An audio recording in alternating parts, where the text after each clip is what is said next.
Super excited. Got a special build that I'm doing here today. This is for a special young lady, my sister. Happy birthday if you're watching this, which I know you will be because I will be sending you the link because I think it's kind of cool to see me actually put your watch together. At least I do because I'm a watch nerd. But off camera, the first thing I did was, of course, test the movement. I didn't show you guys exactly how it was running, but that is step one. If you're looking to do a custom build, you want to make sure that movement is obviously running well and doesn't need to be serviced off rip. So I did get that started off camera, and I'm opening up the case back here. And I got to be honest with you guys with this one. It's been a while since I put one together from scratch. I did mess around with digital watches for a while, and I felt a little rusty. I kind of was looking at the pieces like, what's the first step again?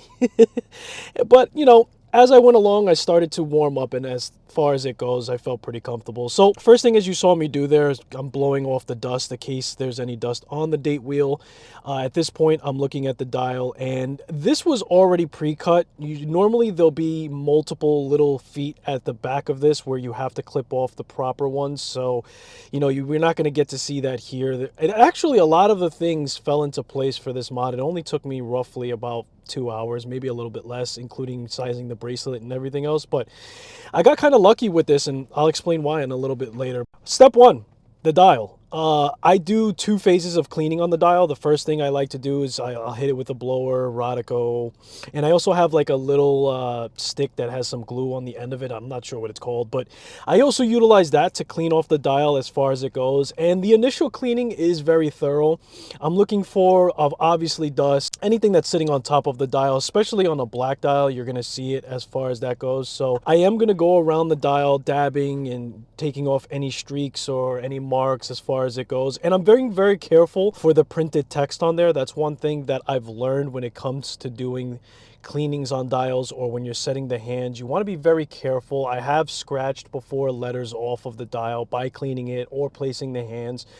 Lessons learned, and that's the reason why I'm doing videos like this, so you guys can kind of learn from my mistakes, and I could just do a voiceover to kind of walk you through exactly what my thought process is while I'm doing the build. So the dial is clean now. We're going to go ahead and place it. Again, it was already cut off on the back of it, so I didn't have to do that. And I do blow off the dust on the back of the dial, on the front of the dial as well. You know, just you want to make sure that that's pristine as far as it goes. And then I'll actually do a second cleaning of the dial before I case it. And then of course the inside of the case is inspected as well. So very easy. I have the movement holder here just to create stability as far as it goes. Be gentle when you're doing this part as well. One thing you want to mind is those little feet that are going into the movement to keep it into place.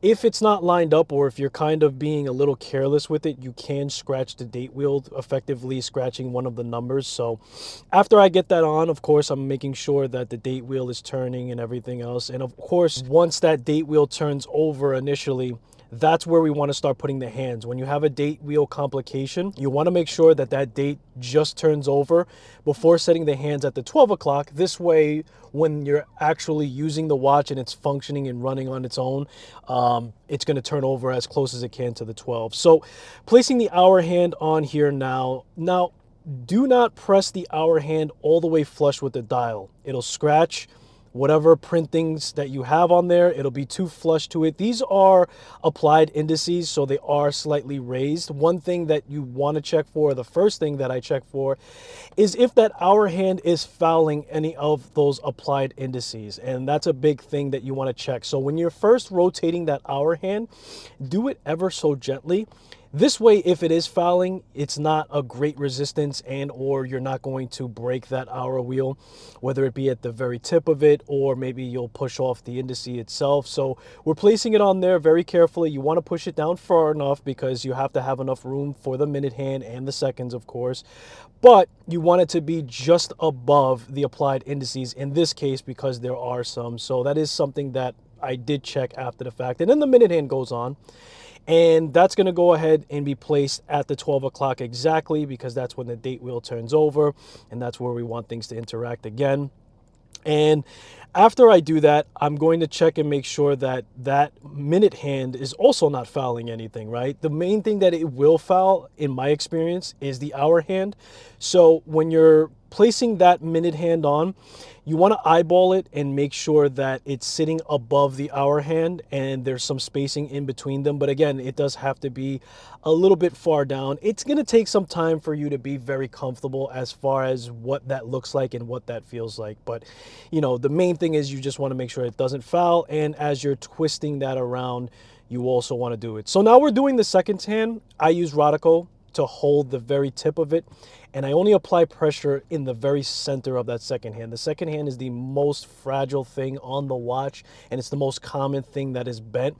It does take time to get that second hand on there. If you're doing this for the first time, or even if it's the 10th time, it does take time to develop that skill.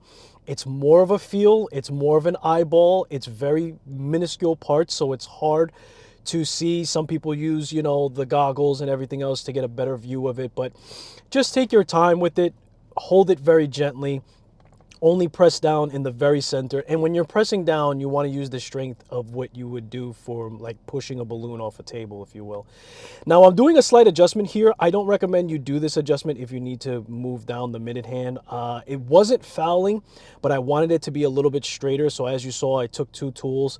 I was holding the center and then I was making the adjustment on the minute hand. And I'm twisting this around to make sure that there's no foul on the second hand.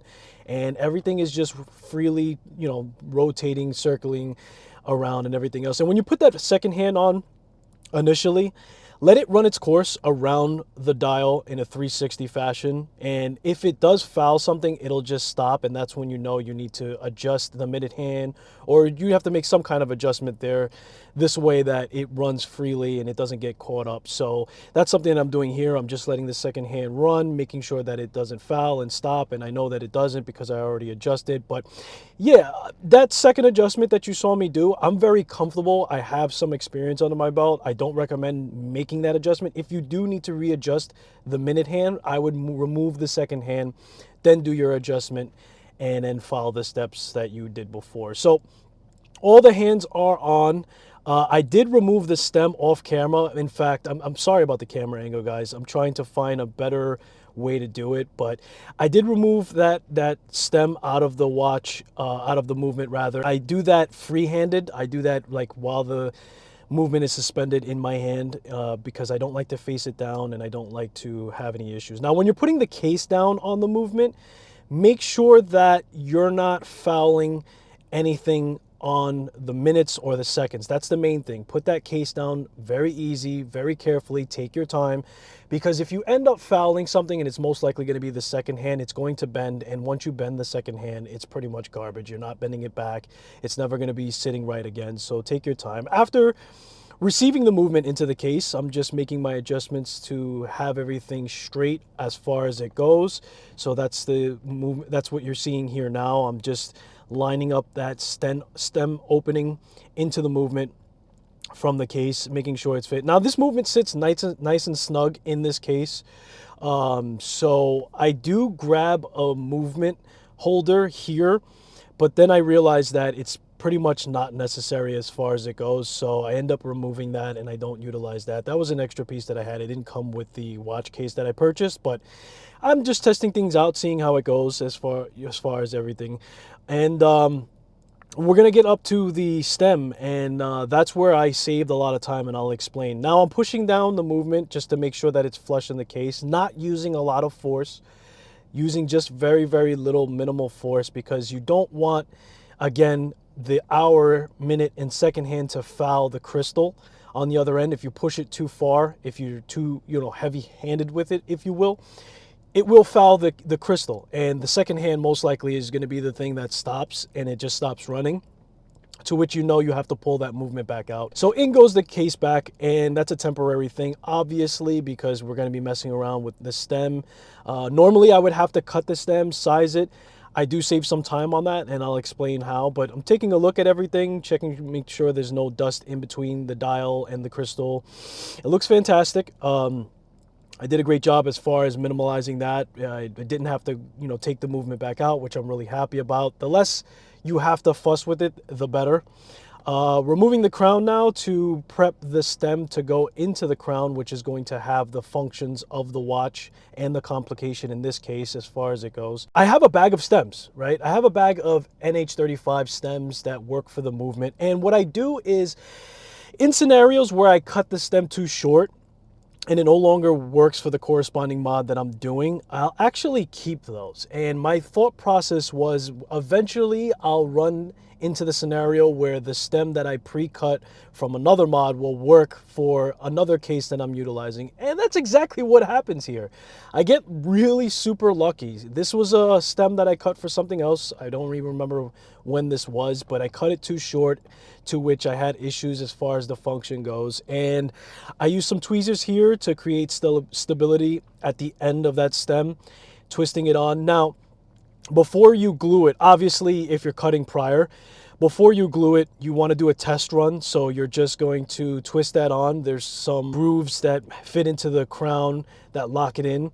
But you're eventually going to have to glue that so it doesn't become undone by you just untwisting the crown when it's screwed down. And this is a screwed down crown as far as it goes. So here I'm just putting in that stem that I had pre-cut on the crown as a test before it's glued. And I'm making sure that it twists all the way down to create that seal that you need, effectively making the watch waterproof. But it also has to be long enough for you to go through the functions without them being interrupted. In this case, we have a date wheel.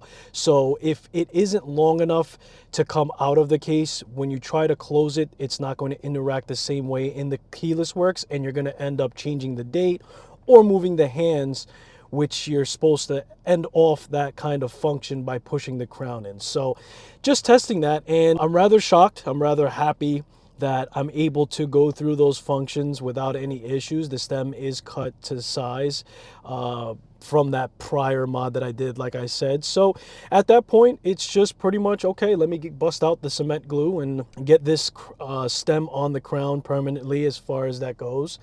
And then we'll take it from there. So I'm just resealing it here now just to make sure that that is flush, and I'm actually pretty shocked. I'm like, oh wow, that's pretty cool. So now we've got to open up the watch to release that stem. So before you wasn't able to see it from that blue stem that you see sitting in the background, but now you're actually going to see it from the crown that I'm going to be using, because every movement comes with that kind of dummy crown as it goes, so you can kind of go through the functions and test the watch prior.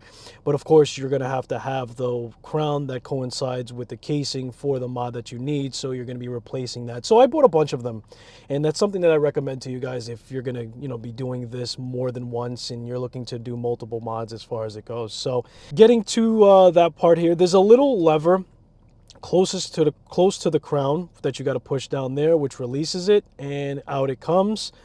And then we're pretty much just unscrewing that crown because we didn't glue it yet. Of course, I'm covering that movement again, which is fairly important. Throughout the whole entire time that I have the movement exposed and I have the casing exposed, if I'm working on the movement and I haven't cased it yet, I'll keep that cover on the case, and then I'll just swap it if I'm going back and forth. So keep that dust out. Don't work backwards as to where you're cleaning one thing and then that thing gets dust when you're working on the other. So, just trying to be as effective as I can and make my life a little easier. Now, these are little oil dippers and a little oil dipper thing that I have. I use the last one for glue. And I kind of just pour a little bit on there.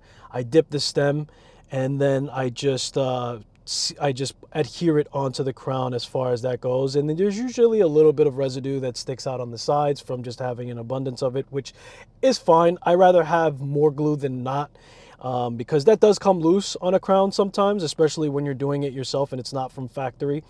So I use this technique where, again, I hold the tweezers kind of like towards the middle or the base where it's flat at the end of the stem, and I apply pressure, and then I just twist down the crown as far as that goes.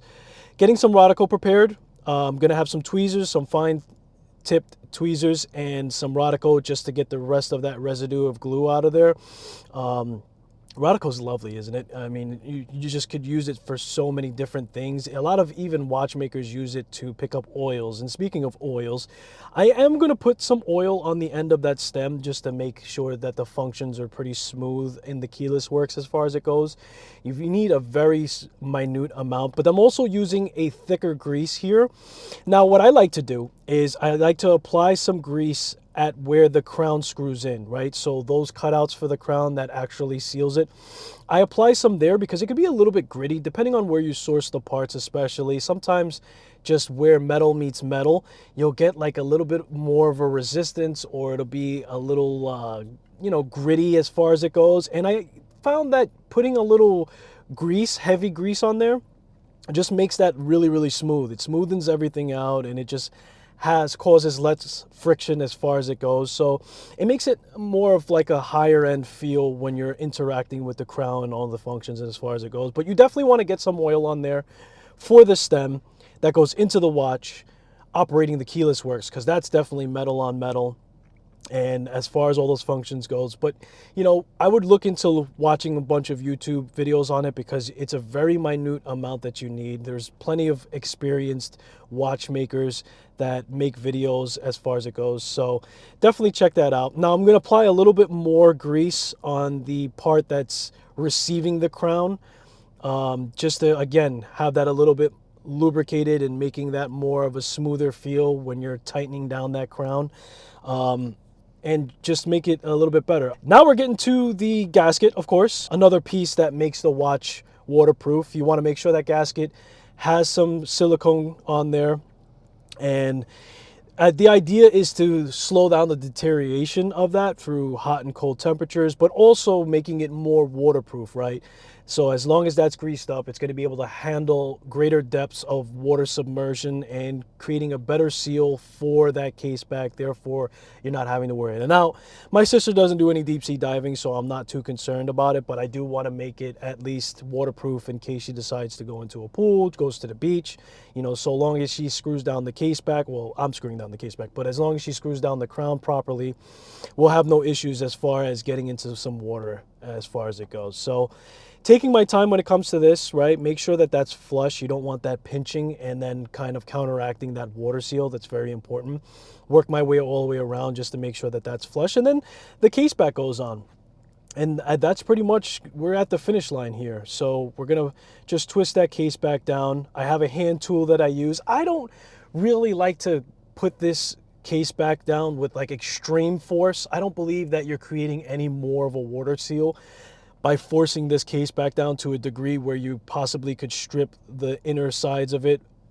I just like to make sure it has a nice firm grip, so with the resistance of your wrist or anything like that, it's not going to become undone, of course. So there's a sweet spot as far as it goes. Now I'm using some plastic to protect the case back, but it's just not biting down, so I lose that because I'm pretty confident in not slipping as far as it goes. And I'm applying a good amount of force here. You could see my hand shaking from the tension. That's on nice and tight.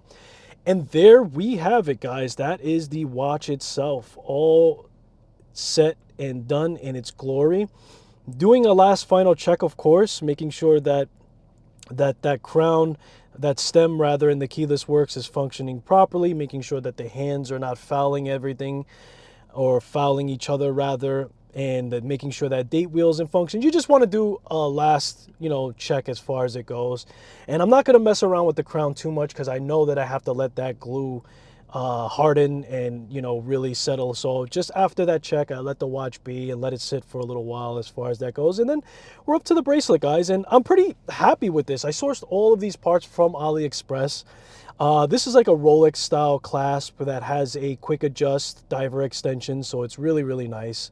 Rose gold is a beautiful color as far as that goes, and the links are actually screwed in links here, so I was pretty happy with that. It feels like a pretty high quality. Now I'm also adding some grease here where that diver extension functions. That was where I found it to be really gritty, like it almost didn't want to slide back and forth. And after I applied some grease on there, it was a lot easier. It functioned a lot well. And then we put in these pins here 1, 2, 3, after sizing the bracelet. She has a smaller wrist, so I removed as many links as possible. I'm also thinking about possibly putting this on a nice dark leather strap as well, or give her that as a second option. But I'd rather put the metal bracelet on there first because, you know, obviously that's going to hold up the longest over time. And it just looks absolutely phenomenal with the rose gold casing having a rose gold bracelet, right? So we have brushed, we have polished links as far as it goes, so it looks absolutely phenomenal. I like the fluted bezel, and I chose a black colorway dial on this just to dull that down because there's a lot of high shine, there's a lot of high color in that from the rose gold, so I think that that gives it a beautiful contrast. And then I chose those hands because they're very fun, they're very playful. She's a young woman, and I thought having fun slash, you know, serious watch as far as it go would be nice. So there you are, guys. Quick little mod as far as it goes. I'm hoping in the future we'll do a mod from scratch where I'll have to take off the feet from the back of the dial. I'll have to size the stem, if you will. Like, we'll really do a deep dive. It'll probably be more of like a half hour, 40-minute thing, but you know, I got lucky here, and you got to take it where you get it. And was able to do this with no issues. And in fact, I didn't even have to remove any of the hands as far as it goes. I got everything down in one shot, and including casing it. I just had a lot of luck with this one. And I know as a modder, as far as it goes and doing other watches, it's not always the case. So I was really happy that this really went down as far as it goes. In fact, I have time now to produce this video and have her watch it the day of her birthday. So that was pretty exciting that everything fell into place nicely. But I hope you guys enjoyed this video. That's the mod that I wanted to show you guys really quick of this rose gold build. Really happy with it. Normally, I'm not really crazy about the Mercedes hands. I feel like it's played out. But this colorful one is absolutely playful. And it doesn't give me that overplayed type of vibe because of it. And I just thought, you know, with that hot pink in the middle for the minute hand was really, really nice. So I hope you guys enjoyed this video. Let me know if you are attempting to do a mod yourself. Let me know what you guys think of this mod. And of course, it all started with a watch, or in this case, a custom watch. No matter where your watch collecting journey takes you, no matter how you decide to collect, you guys are all welcome on this channel. Thank you guys for stopping in. I appreciate you, and I'll see you guys in the next one.